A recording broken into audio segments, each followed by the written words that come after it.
Hello everyone, my name is Samuel Demboots and today we'll be talking about Lab 3, Magnetic Field of a Bar Magnet. In this video I will observe and analyze a real-life bar magnet system, create a computer model through GlowScript, compare the model to the observed system, and describe the physics phenomena involved. The goals of this lab were to demonstrate what the magnetic field of a bar magnet looks like on-axis, perpendicular, and off-axis.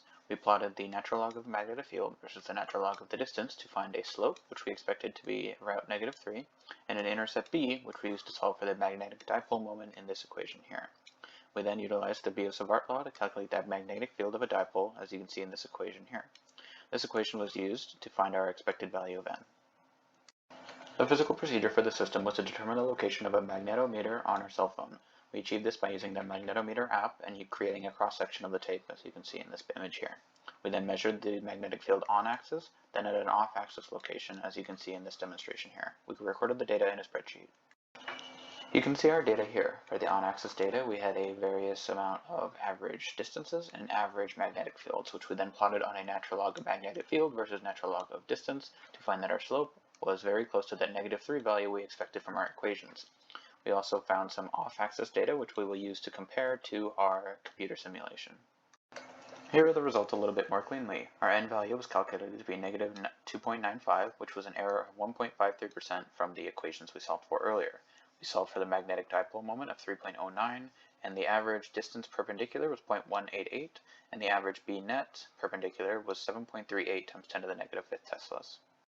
I then created a GlowScript model using the magnetic field constant here and defining the magnet as a cylinder with this position, axis, and radius.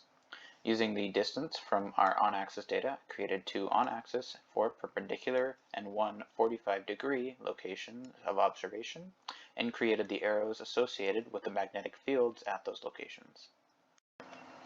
This was the magnetic field function we used given the magnetic dipole moment mu and the distance from the magnet r. I calculated the magnetic field B and used it to calculate the arrows at the different locations. And you can see the result of the function here.